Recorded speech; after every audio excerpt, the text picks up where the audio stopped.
미국 대통령 선거 후보를 뽑는 공화당의 첫 경선이 내일 아이오와주에서 시작됩니다. 이 마지막으로 공개된 여론조사에서는 트럼프 전 대통령이 50%에 육박하는 지지율로 다른 후보들을 압도했는데요. 이 혹한의 날씨가 투표의 최대 변수로 현재 떠오르고 있습니다. 네, 이처럼 오는 11월 5일 치러지는 미 대선을 향한 대장정의 서막이 내일 시작되는데요. 미 공화당 경선의 관전 포인트와 관련해서 현지 화상으로 연결해 자세한 이야기 들어보겠습니다. 김동석 미주 한인 유권자연대 대표 나와 계십니다. 안녕하십니까? 네, 안녕하십니까? 네, 안녕하십니까? 우리 시간으로 내일이죠. 미국 대통령 선거 후보를 뽑는 공화당의 첫 경선이 아이오와주 디모인에서 열리는데 우리도 지금 추운데 역대급 한파로 미국 후보들도 유세를 취소하거나 온라인으로 돌리고 있다고 하던데 대표님도 아이오와주에 직접 가려다 못 가셨다던데 현지 상황 도대체 어느 정도인 겁니까? 사실 아이오와 커커스 시작될 때 지역이 그래서 늙고 눈이 많이 오고 그렇습니다. 저도 사실 거기 가 있어야 되는데 한 2000년서부터 아이오와 커커스 빠지질 않았었는데 4년마다 한 번씩요. 이번엔 항공기도 좀 잡기가 어려웠고 당장에 꼭 가봐야 될 그 랠리, 유세가 다 취소되고 그리고 후보들이 직접 나오지를 못하는 상황이 됐기 때문에 지금 처음으로 저도 현장을 못 가고 있습니다. 여하튼 간에 한 35도, 40도의 영하의 날씨와 폭설 때문에 과연 이제 한 23시간 남았습니다. 내일 저녁 7시 커커스 시작되는데 과연 이게 정상적으로 커커스가 진행이 될지 지금 그런 상황입니다. 예, 지금 대표님 말씀만 들어보면 이제 투표율에도 상당한 좀 영향이 있을 것 같은데 만약에 이게 투표율이 좀 예상보다 좀 낮아진다라고 했을 때는 뭐 어느 후보에게 좀 유리하게 되는 걸까요? 트럼프 후보가 유리하죠. 지금 어, 상황은 예. 아이오뿐만 아니라 경선장에서 트럼프 북주하고 있는 유권자들의 시선을 현장에서 가서 시선을 받아가지고 나머지 후보들이 이제 지지율을 높이는 그런 게임을 하고 있는데요. 투표율이 낮으면은 그런 일을 할 수가 없게 되고 트럼프의 강성 지지층들은 의지가 강하기 때문에 트럼프가 훨씬 이런 기상이 악화된 상황에서는 투표율이 낮으면은 트럼프가 유리하게 그렇게 관측이 됩니다. 예, 그렇군요. 이 말씀해 주신 것처럼 내일 공화당의 아이오와주 코커스를 시작으로 막이 오르게 되는데 우리와 좀 선거 시스템이 달라서 설명이 필요해 보여요. 이 코커스에 대해서 좀 먼저 설명 부탁드리겠습니다. 커커스는 다시 간단하게 말씀드리면 이번에 치러지는 아이오와 커커스는 아이오와 주 공화당의 전당대회입니다. 공화당 각 지역의 각 구나 청이나 동이나 아주 작은 마을 단위로 공화당원들이 모여가지고 투표를 하는 게 아니라 정해진 장소에 정해진 시간에 모여가지고 서로 의논해서 우리 당 위원회에서는 대통령 후보를 누구를 지명한다. 이거를 결정하는 거고 그다음에 앞으로 7월에 있을 전당대회에 이 당위원회 대표로 대의원을 누굴 보내는가라는 것을 서로 대면해서 의논하고 이렇게 해서 정하는 걸 커커스, 전당대회라고 하는 게 맞습니다. 그러면은 이 아이오와 코커스에서 승리한다라는 거는 어떤 의미로 좀 저희가 보면 되겠습니까? 사실 처음으로 치러지는 경선의 시작이기 때문에 뭐 미국뿐만 아니라 전 세계 시선이 집중되는 거죠. 그리고 사실 첫 아이오와 커커스에서 어떤 후보들이 후보로 남고 어떤 후보들이 이 포기를 하느냐가 이게 결정이 되는 아주 중요한 시점입니다. 음, 일주일 후에 있을 네. 뉴햄프셔의 프라이머리에 대해서도 전략을 만들 수가 있고 아마 아이오와 이 커커스 그 다음에 어떤 후보가 남게 될지 포기하는 후보가 나올 거로 이렇게 보여집니다. 예, 그렇군요. 이 아이오와주 대부분이 백인이어서 이 보수 성향 후보들이 인기가 많다고 알려져 있거든요. MBC 뉴스 등이 실시한 여론조사 등을 살펴보면 이 트럼프 전 대통령이 48%를 차지하면서 이 나머지 두 후보의 지지율을 합친 것보다 높더라고요. 현재 이 미 공화당 첫 경선인 아이오와주 코커스 결과 어떻게 전망하고 계십니까? 48%라고 지난 토요일 날 조사 결과 나온 게 트럼프는 많이 떨어진 숫자입니다. 어, 아이오와 하면은 예. 예, 이게 트럼프의 독주 무대라고 보는 게 맞습니다. 내일 선거 커커스 결과가 트럼프가 50% 이상 안 되면은 트럼프로서는 성공한 득표가 아닌 거죠. 그렇기 때문에 그리고 아이오와주는 저소득층 교육 수준이 낮은 백인들 그리고 종교성이 너무 강해서 아주 거기에 맞게 트럼프가 유세를 해오고 그렇게 맞게 국정 운영을 한 경험도 있고 했기 때문에 아이오와 같은 경우에 있어서는 거의 이전의 지지율 조사에서는 50대 후반 특히 60% 정도 유지해왔던 게 평소 그 지지율인데 내일 결과에서 트럼프의 목표는 50% 이상 돼야 된다. 그게 목표이기 때문에 거기에 그 관심도가 집중되고 있는 겁니다. 저희가 알기로는 니키 헤일리 전 유엔 대사가 최근에 상승세를 보이고 있다라고 하는데 그러면은 이 트럼프 전 대통령이 50%가 지금 될지 안 될지가 이게 니키 헤일리 후보 때문인 건가요? 내일 아이오와 커커스의 관전 포인트는 트럼프가 아니고 과연 누가 2등을 할 아, 건가가 아주 관심의 초점입니다. 예. 공화당에서 트럼프를 반대하는 사람들이 한 달 반 전서부터 트럼프의 대안으로 니키 헤일리에 주목을 했습니다. 그래서 사실은 드산티스라는 그 니키 헤일리보다 앞서가던 2등짜리는 1년 내내 아이오와에만 공을 들여왔습니다. 그래 모든 돈도 거의 다 쓸 정도로 했는데 이 니키 헤일리가 트럼프의 대안으로 공화당 전국적인 공화당원들이 여기에 주목했기 때문에 최근에 들어서 아이오와에서 니키 헤일리가 급부상을 한 거죠. 만일에 내일 결과에 니키 헤일리가 2등을 하면 일주일 후에 있을 뉴햄프셔는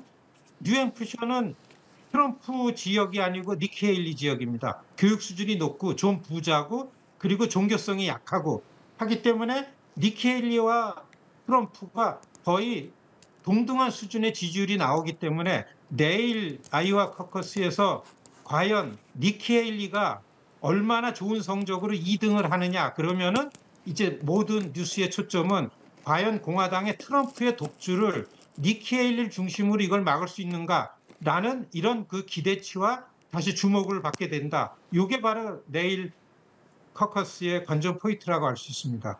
예, 내일 어떤 결과가 나올지 좀 지켜봐야 할 것 같습니다. 이번에 아이오와주 코커스가 끝나게 되면 이제 다음 주에 뉴햄프셔에서 프라이머리가 개최되는데 이 프라이머리가 뭔지에 대해서 좀 구체적으로 설명 좀 해주시겠어요? 내일 치러질 아이오와 커커스는 사람들이 직접 지정된 장소에 정해진 시간에 나와서 하는 거고 뉴햄프셔의 프라이머리는 이제 그야말로 투표하는 겁니다. 아침 6시서부터 저녁 6시까지 하루 종일 이 프라이머리요. 누구든지 와서 그 유권자로 확인만 하면은 저희가 투표를 할 수 있는 방식대로 되기 때문에 이제 그야말로 투표입니다. 어. 그래서 예, 당의 조직을 확인하는 게 내일 저 커커스고 뉴햄프셔 프라이머리는 이제 작은 수준에서 후보들이 유권자의 평가를 받는 그런 그 프라이머리 일반 선거의 방식으로 치러집니다. 예, 그렇다면은 이 뉴햄프셔에서는 또 어떤 것들을 좀 저희가 주목해 보면 좋겠습니까? 역시 니키 헤일리와 트럼프 간에 2등이 니키 헤일리가 되면은 니키 헤일리와 트럼프 간의 지지율의 격차를 얼마나 좁히는가. 그렇지 않으면은 내일 결과에 의해 가지고서 다시 론 드산티스가 살아나면 뉴햄프셔의 주지사는 니키 헤일리를 엔돌스하고 뉴햄프셔에서는 니키 헤일리를 지지한다. 뉴햄프셔 공화당은 이런 분위기가 만들어졌고 지난 1년 동안 니키 헤일리는 뉴햄프셔에만 집중해서 선거를 준비해 왔고 아이오와는 론 드산티스가 한 겁니다. 그렇기 때문에 만일에 내일 결과를 가지고서 뉴햄프셔를 가면은 2등이 1등인 트럼프를 얼마나 따라잡느냐. 그리고 유권자들에게 어떠한 자기네들의 특별한 공약을 내보이면서 공화당원들의 시선을 끌 건가? 이것이 관전의 그 포인트라고 할 수 있습니다. 예, 그렇군요. 공화당 이 첫 경선 아이오와주에서 시작했는데 그렇다면 민주당은 향후 어떤 일정으로 진행되는 겁니까? 원래 민주당도 아이오와에서 같이 커커스를 시작해야 되는데 에, 그 어, 지난 2020년도 2016년도도 마찬가지고 아이오와 민주당 커커스 할 때 문제가 많이 발생했습니다. 집계하는 데에 그 오작동이 많고 수작업을 하기 때문에 소송도 제기되고 했기 때문에 바이든 대통령이 민주당의 경선은 2월 3일 사우스캐롤라이나 프라이머리에서 시작된다라고 선언을 한 게 각 주에서 받아들였습니다. 그래서 민주당은 사실상 경선은 우편으로 아이오와는 시작이 됐지만은 그 결과는 3월 슈퍼 투스데이 이후에 민주당을 발표를 하고 그래서 사우스캐롤라이나 2월 3일 경선을 민주당이 시작을 한다. 그런 방식으로 민주당이 시작을 하게 되는 겁니다. 지금 아이오와 뉴햄프셔는 공화당에 관련된 것만의 경선이라고 보면 맞습니다. 예, 그 바이든 대통령의 지지율이 뭐 바닥을 찍고 이제는 상승 중이다. 뭐 이런 기사들 좀 나오고 있는 것 같고, 뭐 여론조사를 좀 보면요, 이 리얼 클리어 폴리틱스죠. 이 최근 1개월 동안 실시한 대선 여론조사를 보면은 이제 바이든 대통령이 한 달 전보다는 어쨌든 0.5% 포인트가 올랐다. 이런 이제 조사 결과도 나오고 있는데, 글쎄요, 이 헤일리의 상승세는 아까 말씀을 해주셨고, 이 바이든의 반등세까지. 트럼프의 독주를 좀 막을 수 있을 거라고 좀 보시는지도 궁금합니다.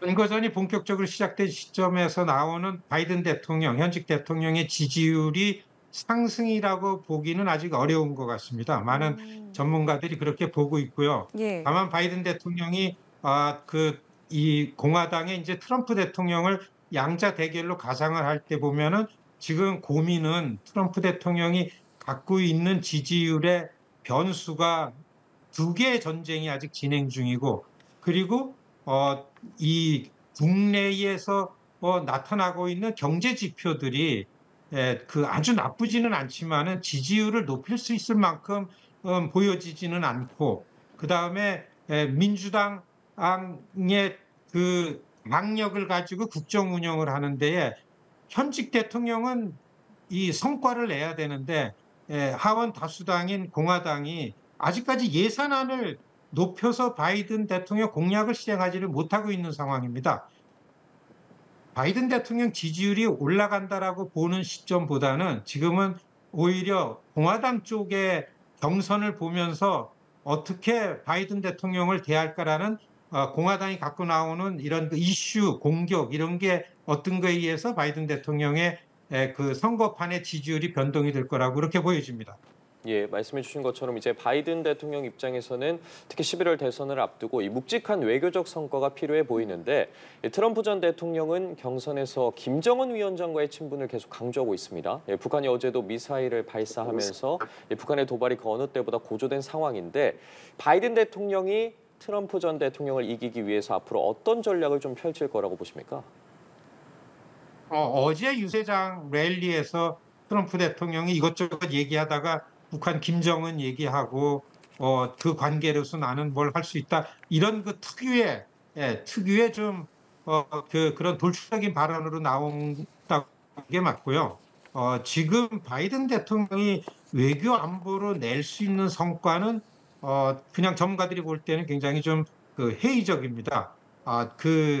이 공화당에서 선거판에서 그 문제를 제기해오는 거에 관해서 바이든 대통령이 적어도 그 이스라엘과 하마스 분쟁이나 우크라이나 전쟁에서 뭔가 안정되게 빨리 공약한 것처럼 안정을 시키고 이 전쟁, 분쟁을 종식을 시킬 수 있는 가능성이 별로 없기 때문에 예. 지금 그런 측면에서는 굉장히 어렵지 않나 이렇게 보여집니다. 예. 그리고 끝으로 이 무소속의 로버트 케네디 주니어에 대한 이제 지지율도 굉장히 좀 앞으로 미 대선 결과에 좀 영향을 줄 거다. 이런 보도들이 좀 있던데요. 지금 이 케네디의 인기와 지지를 저희가 어느 정도로 좀 파악하고 있으면 되겠습니까? 케네디 주니어의 제3 후보 민주당이었다가 당에서 나와서 이제 무소속으로 제3의 후보가처럼 돼 있는데 예. 사실 제3 후보에 주목하고 이게 선거판에 어떤 영향을 줄 건가를 가늠하기에는 아직까지는 선거 초반이고 뭐라고 예측할 거는 없는데 다만 지금 미국 대선 분위기가 역사적으로 트럼프도 바이든도 가장 대권 후보로 그 자격이 안 된다라는 여론이 높기 때문에 케네디 주니어 말고도 제3 후보라는 기대와 여론이 높은 거는 사실이고 다만 이런 제3 후보가 본선거 가까이 가가지고 제3 후보가 있으면은 과연 어느 후보에 결정적인 그 결정적인 치명타를 줄 거다 이렇게 예상은 되는 거는 사실입니다. 예, 알겠습니다. 오늘 말씀 여기까지 들어보죠. 지금까지 김동석 미주 한인유권자연대 대표였습니다. 오늘 연결 응해주셔서 고맙습니다. 감사합니다. 네, 고맙습니다. 예.